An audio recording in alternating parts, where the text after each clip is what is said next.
Hey folks, today we're going to take a look at this terrarium I made for the Nano Vivarium Challenge. It's all coming up right after this.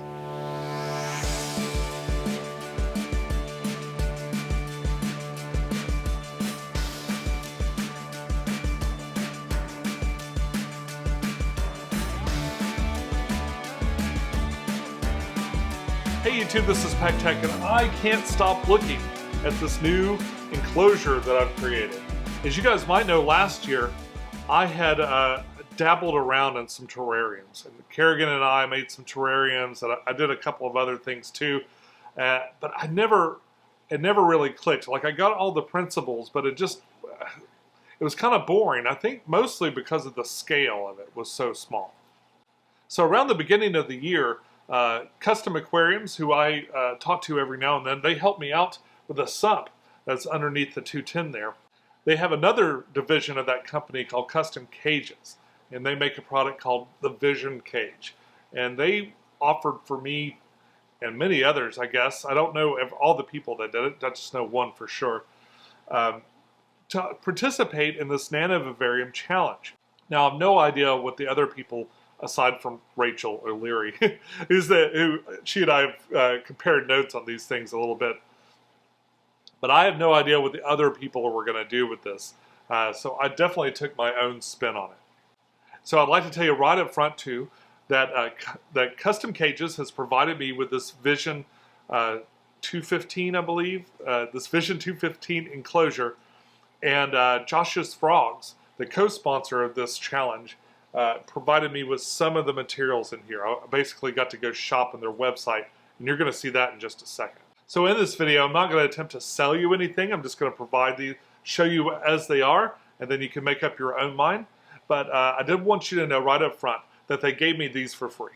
Also, a big thank you not only to Custom Cages and Josh's Frogs, but to my Patreons, because I still needed extra funds to kind of make this happen. And you guys provided me with that little extra boost that it took to make this a really, really special project, to go a little bit above and beyond even what I could have imagined I was able to do with this. That's all thanks to the help from my Patreons, and I really appreciate it. So I was absolutely thrilled that they asked me to participate in this, because I really wanted to work in something on a larger scale. And I used to keep lizards a lot, like between 16 and 20 something. I always had a reptile around. In fact, even if you look at maybe my second video on YouTube, I can't remember what it is of baby bearded dragons that I hatched right here at my house. So I'm very familiar with reptiles. I didn't feel like I got a lot out of that hobby, and eventually moved on. In retrospect, I've enjoyed fish much more, but I also didn't realize that things like bioactive enclosures were possible. So I guess a huge thank you in this video goes also to Tanner of Serpe Design, and he taught me through his videos, he taught me all about bioactive enclosures. And I basically modeled a lot of the work that I did in this, I modeled after his Crested Gecko enclosures. Of course, he did like 3 at the same time, and he also like created the wood cabinets and stuff that they went in. You won't see that here. But those videos provided the framework for what I did here. I took many techniques directly from those videos.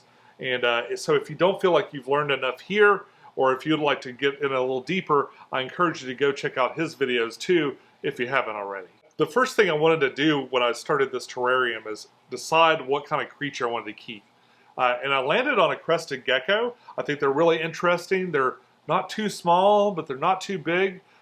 They don't eat just insects, they eat other things, so I could kind of vary the diet up a little bit, and it wouldn't be just like having to wrangle bugs all the time. So my last thank you is going to go to Fluval, who provided me with the light that I used in here. One thing that I wasn't sure what to do when I first received this enclosure was how to light it.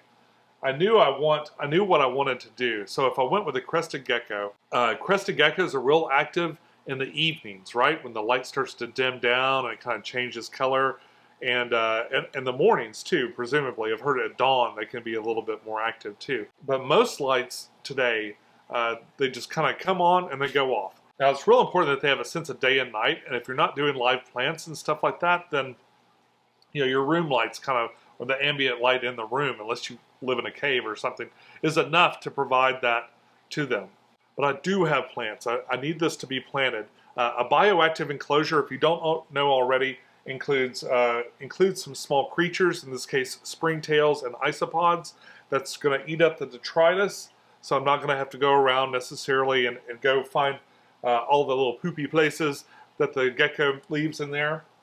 Those are going to get cleaned up for me, as well as like dead leaves and mold and stuff like that that could develop in here because I need to keep it kind of humid inside. All that will be taken care of by these little insects, in theory. This will be the largest scale version of that I've ever done, so hopefully I don't have any missteps, but so far, and this has been up for a long time now, or a couple of months now, and so far so good. So I needed a light that I knew would grow plants. I needed a light that maybe wouldn't get too awfully hot, more on that in a little bit, and I wanted one that would cycle up and down. So I wrote Fluval, and they sent me one of their Bluetooth-enabled lights, and with that I can ramp up and ramp down the lighting that's in here. We'll show you more on that in just a second, but I think I haven't seen anybody doing this in one of these enclosures, and I don't know why, because I can artificially create that sunset mode for a long period of time and create something that I think that the gecko will really like, but also having that nice peak light times and stuff, so the plants in here will get plenty of light. I can also extend that photo period out, making it very dim and then going down, and really providing a more natural sun up, sun down kind of feeling for the creature that lives in here. Hopefully that's going to work out great. So far it's growing plants really well. I've got the temperature nailed down to the point where I like it, and I think I'm just about ready to add a lizard. All right, so let me go into exactly how I put this together, and we'll come back to wrap it up in just a second. Here we go. Another important sponsor of the Nano Vivarium Challenge is Josh's Frogs.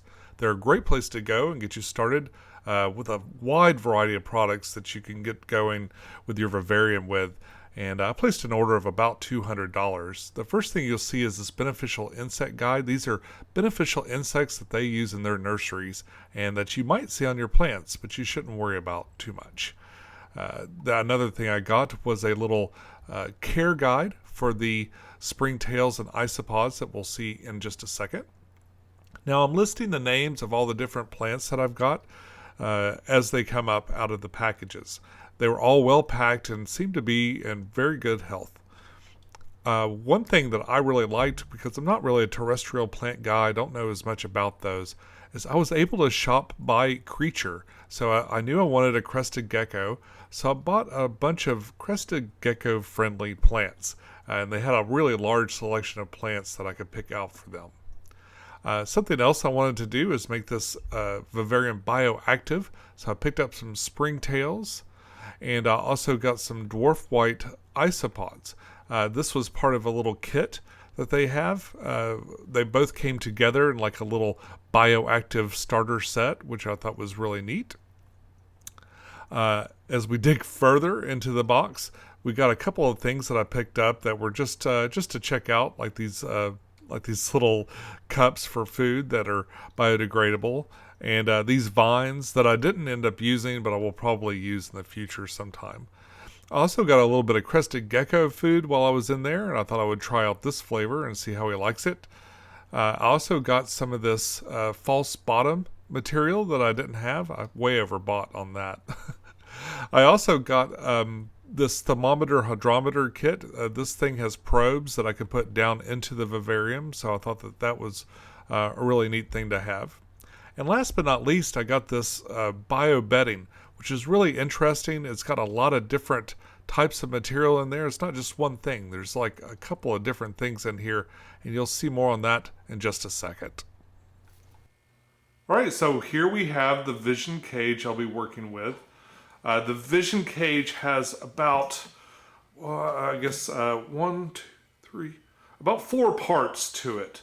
One is this metal. Yeah, we got a metal groove. It's a little hard to see right here, but these are grooved out. And this is to put the glass. It did come with tempered glass panes that are in the other room to keep them safe. Came wrapped really nicely in these wood crates that actually took me a bit of time to open. It also comes with this really nice plastic. This is all one piece, and basically this is turned. This is turned so it's all one piece. There's no seams to connect. There's no taking it apart. It's very heat resistant. And I could be wrong, but this seems like the same stuff that the custom aquarium's seamless sump is made of. So that's two of the parts. We've got this metal piece here, which is riveted on too, by the way. This is put on with rivets. It's not going to come out. I've seen other enclosures sometimes have double stick tape or glue or something ridiculous like that. These are not coming off. The other thing they have riveted on here is this stainless steel mesh that's used as a vent for the back. It is a fairly large vent, as you can see, and you could also probably mount some lights here, or maybe lift them up off the vent a little bit so you still get some airflow. But you can definitely put some of those fluorescent lights if you had UVB that you wanted to add to your enclosure. You'll see also it's got a number of these ridges and stuff. That's because these particular enclosures are really shine when you stack them. It is a rather industrial enclosure compared to like maybe an Exoterra or something like that that's got the more traditional glass type of terrarium. It's funny, it kind of looks like if you're as old as I am, it kind of looks like a television. It really reminds me of the old tube televisions and stuff. So there is a little bit of a lip here along the sides. You can easily drill through this if you want to mount a light on the inside. I've got another plan for that, which I'll share in a minute. If you want to do a bioactive terrarium like I do, there isn't a lot of room. There isn't a lot of room just on the base model for putting some substrate in, a false bottom, and all the things you need to do. So it came with, you can order this, and this is like a little shield that you can put up, and it's white here because it's plexiglass. This will peel off and it's transparent. We'll do that later. This comes up like this and can offer a little bit more of a transparent wall. That's a bit much though. Like, I don't know if I want quite that much. So what I've left this plastic on here because my intention is maybe to cut this probably by about this much.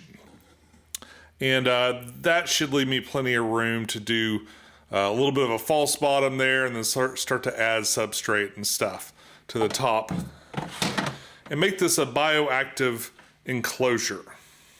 Now this is the sort of terrarium that mainly when I see them in, I'll see them stacked up, and they go well in pet stores. They go well for the people that are going to just keep a lot of herps and they're going to stack them up. A lot of the videos I've seen online have really basic setups inside of here. I'm going to go a little nutty with my setup just because, well, that's kind of how I roll. You know, I do a little bit extra. But that being said, the way I'm doing this doesn't really, I don't know, it probably doesn't really take advantage of some of the key features of this. So part of the reason that these are so good is that they're really super easy to clean. Stuff that you'll use to clean on this doesn't react with this plastic. This plastic is specially chosen because it's super easy to clean. You could use sort of semi-caustic material on here to clean it, and it won't degrade over time. They're also made to last a long time. And for that reason, the modifications that I'm going to be making on the inside, I'm going to try to not make it permanent. I'm going to be adding some false sides and some false backs here, but what I'm going to try to do is wedge them in between this little lip and the back, and then of course along the back side. I'm going to do that because my intention is to be able to pull them out. So if in 10 years, for instance, I decide that I want to do something else, or if I want to pull it all apart and just kind of start over, I'll be able to. It's okay to plan ahead with this. There are people that have been using these exact same cages for 20 years or more. I believe that's true. I've seen some testimonials that say almost 20 years. Not exactly sure when they started making these, but they're obviously very long-lived. And your typical herp keeper is probably just going to throw a hide to one side, maybe some vines or something to climb on that'll be just kind of stabilized off the bottom, or they'll drill into it or something like that. And there'll be a water dish on one side, a hide in another, maybe some fake plants or something like that. We're going to go way past that.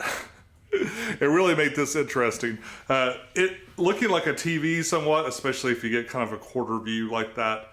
I'd love to just make a really naturalistic terrarium inside of here and just make kind of a TV terrarium. Don't currently have any plans to get lots and lots of herps and stack these up and stuff, but certainly over time I could. They've been making these for a long time. They're not going to stop making them, hopefully, anytime soon. And I could always add more and more of these into a stack if I decided to go from fish to lizards, or somewhere in between. So I haven't kept lizards in a really long time. I'm excited to put one in here though. And let's move on with the project.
I left a little bit of room underneath here. What I'm going to do is I'm going to just like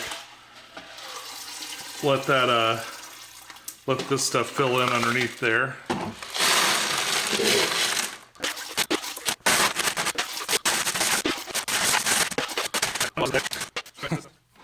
So what this is a window screen, and I'm going to use this. I'm going to put this over here to kind of protect my drainage layer, keep some of the dirt out of it. It goes up a little further. It's going to ride up onto the sides of the container a little bit, just to help protect it from getting stuff in there from the just so dirt doesn't mix in with the drainage layer. You always want it to be a little bit bigger, just to kind of help cup the stuff in there. And I'm going to just kind of work with this for a minute and get it just the way I like it before we move on to the next step.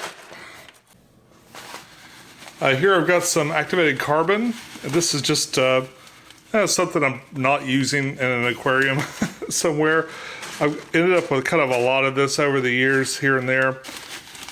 And what this does is it'll kind of add a layer in between, so the water will evaporate up out of here and then condensate and come back down, and this carbon will sort of clean that, offer a little bit of cleansing of that water as it passes back and forth, and it absorbs things and just kind of help out the overall health inside of here. Not adding a whole lot either, just a little bit, evenly distributed throughout the whole thing.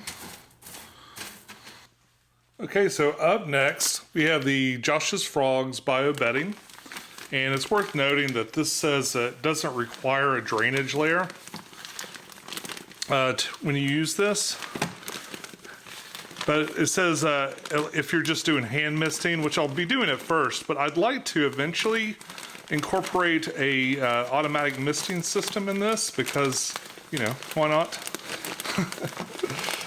It says also to add 3 inches. I hope I've left enough room for about that much. Oh, wow. I got 2 bags of this, which may have been too much. It's an interesting mixture, though. It's like, it's kind of in layers. Huh. This is the same stuff that came in the, like the little bugs came in, the isopods and stuff came in the stuff. Oh wow, I got 2 bags of this because I wasn't sure if I'd have enough. I guess I'll probably do another project eventually soon. I'll be able to use that other bag, but wow, that went a long way. That one bag filled this whole thing right up. Filled it up really nicely too. I'm gonna kind of mix this up. It's got some sand in there, some light bark, all the good stuff the plants will enjoy growing in, hopefully. I'll pitch this up towards the back a little bit more. Well, I think we're to the point where we're just gonna have to wet this down, and then we'll add some, start adding plants. Definitely was a good idea to add this thing. I probably could have made it a little bit taller than I did. I cut it down. I cut a pretty good amount off, probably about that much off of it. I think it's going to work out though.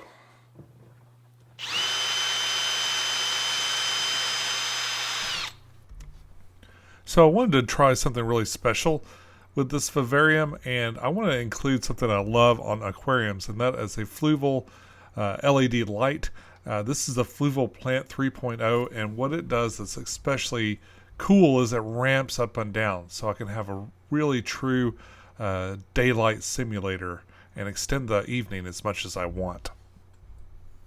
So what I'm doing here is when you make some initial settings with your light, you can kind of do a preview. This is about 300%, so you can kind of see that it kind of goes up and down. It ramps up for day and then goes down for night.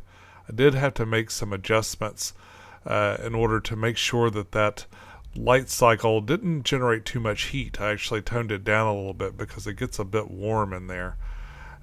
My initial setup here also for the plants is to mist this down. So I got it nice and moist. I kind of mix it up a little bit. I get it kind of moist and I mix it up a little bit again. Again, I'm not super savvy with the terrestrial plants, so I decided just to kind of place them in places that seemed attractive to me. Of course, the goal was for them to kind of grow up and above some of these branches at some point. And for the most part, I think I did okay with the plants. I had to rearrange things as they go along. I really had a lot of fun kind of putting this together, though. It was, and I did it a lot like I would do in an aquarium, where I'd miss some plants, I'd plant some things, I missed it down again. Alright, so here I'm adding some springtails from one of my propagation bins. This is one of the bins that I use to grow out moss and other stuff like that. And then after that, I went and I added some other plants. Now these are some other plants from terrariums, and most of them didn't do as well and ended up dying, and I pulled them out later. Those little vines seemed to be doing pretty good, but of course that Anubias just wasn't humid enough in there for it to live. The last thing I'm going to do is I went through and I rated my botanicals. I've got a bunch of botanicals in there that are already kind of pre-processed. They've already been baked and stuff, so they're nice and safe to put in there. I ended up putting some shells and other things in there too. And the last thing I did was I added some springtails from the Josh's Frogs order. I didn't put the dwarf white isopods in there at first, but I did end up putting them in there maybe a couple of days later, and I don't think I show it. I was really, really psyched, especially at the beginning looking at this. It was really a lot more interesting than I thought it would be. The next thing I had to add, though, was a misting system. I got tired of spraying it pretty quick and decided to add this. This is one of the least expensive misting systems there are that possibly still works. It got some mixed reviews, but it's really easy to use. It's self-contained and in a really, really basic setup. It comes with a hose and one mister. It can accommodate up to 2, and I eventually did replace it. The first thing I bought was the Mist King, simply because it did so well, but the setup for that is a little bit more convoluted and not as attractive, as I would not be hiding this inside of a cabinet or anything. The way I installed the misters is I just kind of drilled a hole through the back and I ran the hose up through there. Then I drew the little misting part kind of so it would kind of sit tightly on there, and I could kind of make adjustments with it. You know, it's real easy to adjust that. You can kind of bend it every which way you want. Of course, the hose goes back and inserts into the system. It's got a lot of different settings for how long and how often you want to use, you want it to run for. They do recommend that you use either RO or distilled water so that it doesn't clog up the misters. So I went ahead and I made some initial adjustments. I had to play with this quite a bit over the course of the next month or so to kind of get the humidity where I wanted and the amount of water that I wanted. It's just kind of one of those things you just keep playing with. I noticed with just one mister, it just wasn't working well enough, so I eventually did buy a second one and a little splitter. This is the most that this little system can hold, so I just have the 2 running now. In hindsight, I wish I got maybe a bigger one that I could install like 4 of them. I think that would be really neat. But these 2 running a couple of times a day, I think they go off for about 40 seconds 3 times a day, and it seems to keep everything doing really well. Now, as time went on, I decided I want to add another plant, and unfortunately, I think I picked a plant that's probably going to be way too big for this thing, but I thought it would look nice in there, and I added it in also. Something else that I got later on was some more isopods. I decided I wanted to get maybe some bigger ones, and I found these orange isopods that I really liked. I got this on eBay, and these guys breed really fast and do really well, and I thought that they were cool, so I went ahead and added them into the mix inside of here. I think at this point I started adding the dwarf whites also. I had them pulled aside in a culture, But I quickly got tired of maintaining that culture and decided just to go ahead and add them in to the mix. As you can see in this, I've got thermometers all over the place because I'm trying to kind of gauge both the humidity and the temperature from the light and kind of make adjustments. And I spent a lot of time over the next month or so adjusting exactly how I want this thing to work. Later on, as you can see, the plants are growing like crazy. The ZZ plants especially are coming right up. And something I noticed too as I move some things around is how all the other little insects are doing. So the springtails, if you look closely, you can see those springtails running around on here, eating mold and other things. So they're really thriving in there. If I dig around in the dirt a little bit, I could also see those dwarf white isopods kind of moving around inside of the substrate. These were things that I wasn't sure I'd ever see. These are really small isopods. And I wasn't sure I'd ever see them again or how the culture was doing. But all you got to do is kind of dig kind of an inch into the substrate and you start to see things moving around in there. And I thought that was really neat. It's been a while since I added them. It's actually been quite a while since they've been in there. So I think that they'll end up doing really well, especially once I get the lizard in there. There's even more for them to eat and more for them to feast on. Of course, all these things can just live off the leaves that I put in there and other things as they disintegrate in there. So really no worries there. A bioactive terrarium takes something that can be a pain, like maintaining a reptile enclosure, and makes it much easier. They're going to eat the detritus and stuff that's left behind by the lizard, even food if it gets kind of knocked onto the ground there. They'll also eat up dead leaves and other things that happen. They're going to take care of mold that would inevitably take over inside of here because of all the moisture from all the different things. So I'm really excited to include them in this terrarium. I was once I found out that you could make a bioactive terrarium, it really changed my perspective on keeping lizards and stuff. I was also glad to see that the orange isopods were also doing really well. I've got more of those. I don't see them very often, but every now and then I can pull back the substrate and find some, and I think that's really cool. I'm really glad to see that they're doing well.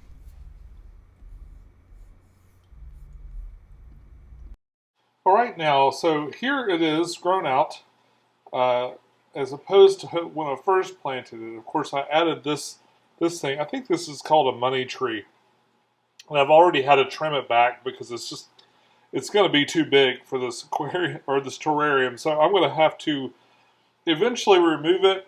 For right now, it seems to be doing okay. The ZZ plants have grown tremendously.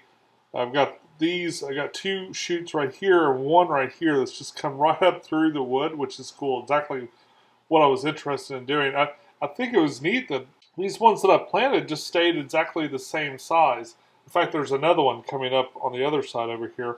But these ones that I planted all just kind of stayed exactly where, exactly the size that they were when I put them in, and they just kind of put these new ones out.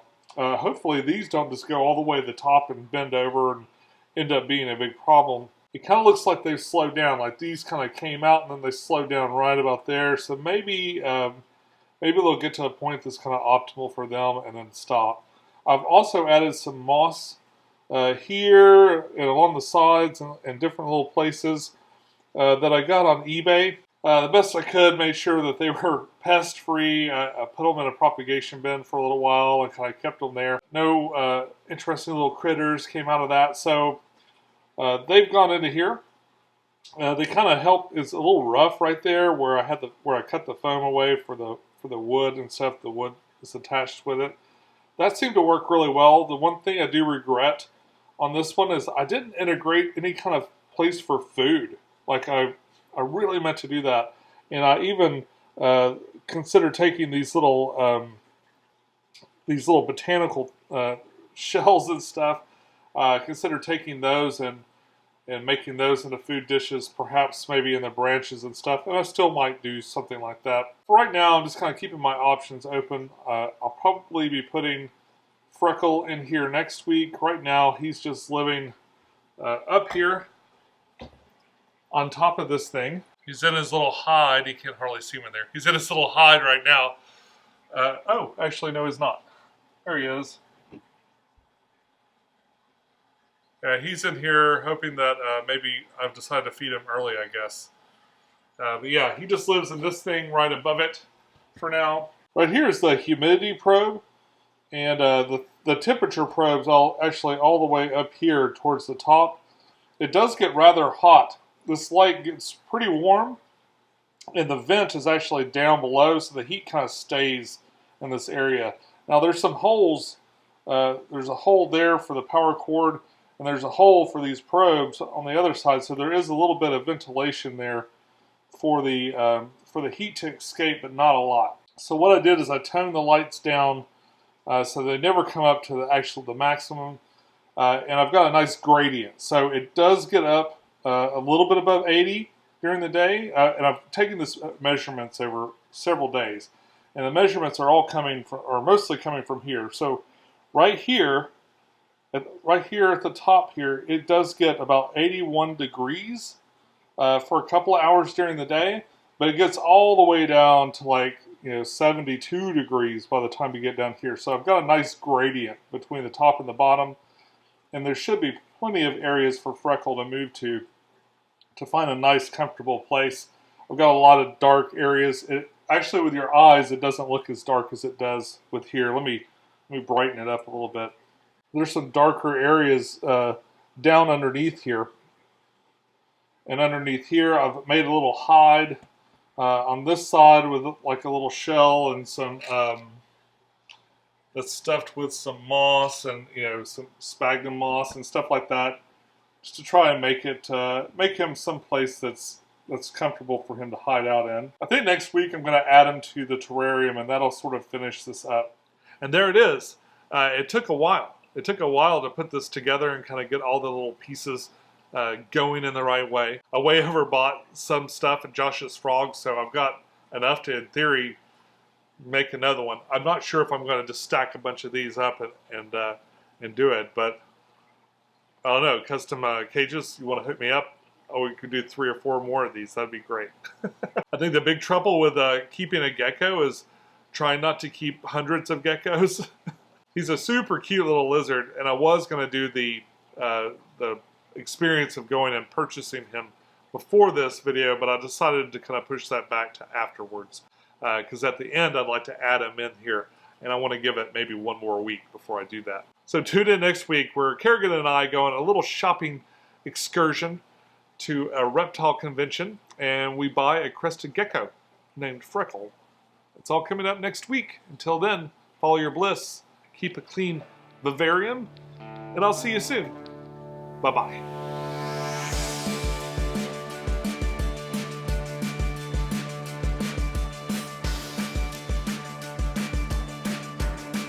I should be playing bloopers in this one. Hey folks, today we're going to take a look at this terrarium I made for the Nano Terrarium Challenge. Vivarium. We pick out our new forever friend. Okay. So I wrote Fluval, and they sent me one of their cool Bluetooth and Kerrigan and I. Hey folks, today we're going to take a look. God, it's been a lot of experience that was. Hey folks, today we're going to take a look.